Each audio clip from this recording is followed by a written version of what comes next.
What's up, you guys? Indigo here. Welcome back to the channel. This is your WWE Unreal Season 2 review. I'm all caught up.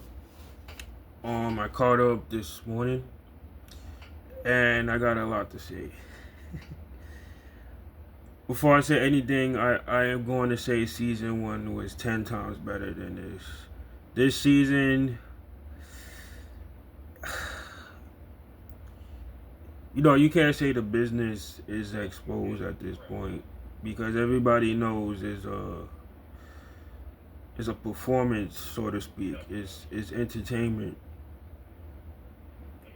But but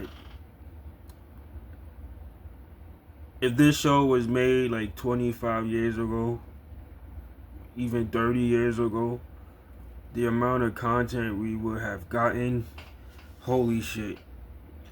I was there. I was thinking about stuff like that as I was watching because a lot of today's wrestlers behind the scenes, or rather in real life, Lyra Valkyria. I'm gonna use her as an example. I love Lyra. I think she's fantastic. But I don't. Jim Cornette said once, you can't really be in this business if you're goody two shoes. Like if you're like a super nice, uplifting person.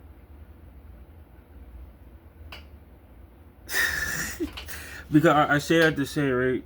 Let's start with the Lyra episode.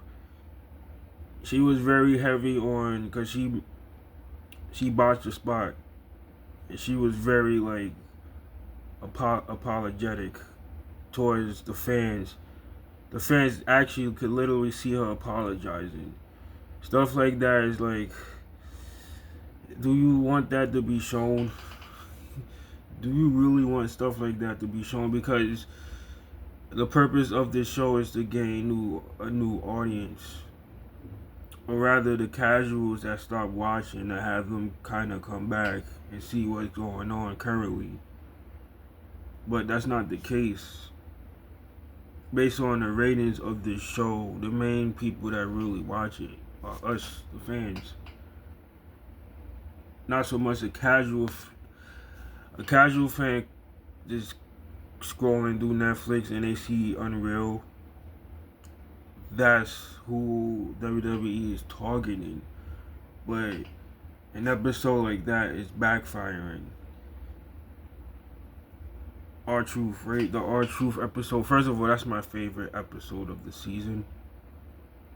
Because not only it touched on R-Truth, but we got to see Jimmy Uso and Naomi in real life, outside of who we see them on TV as. That was cool.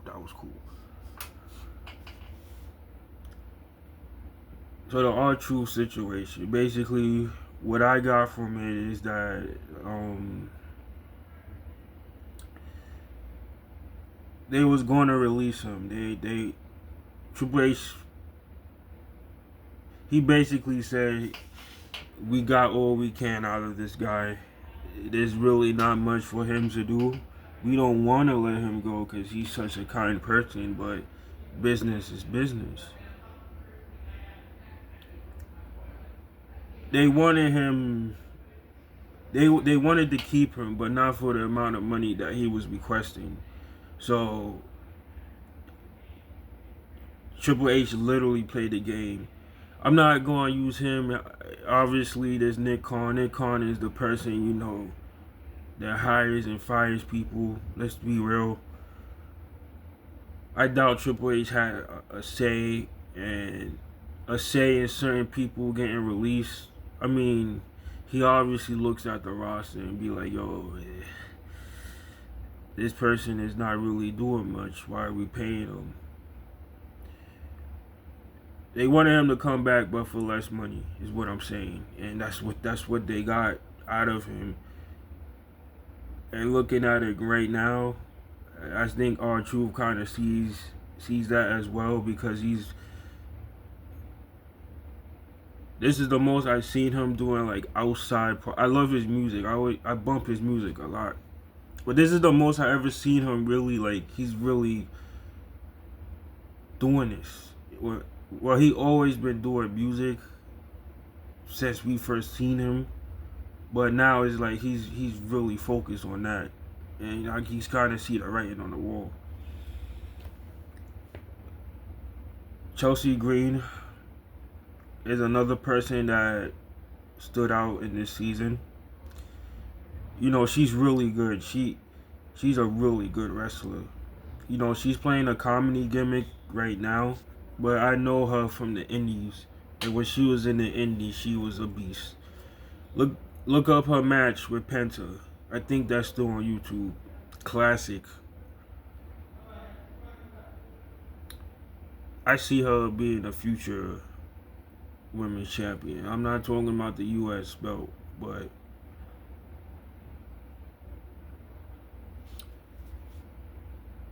you know, they want to keep doing a show like this, they really need to understand that it's not really making them look good the way that they may think. But I thought season one was better. Um, the episodes was decent, but again, they gotta be real careful with this because it's not really a good look.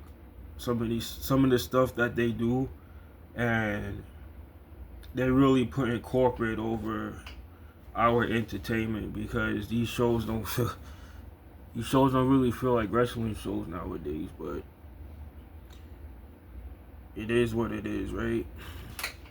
Like, comment, subscribe. Thank you for tuning in. Peace.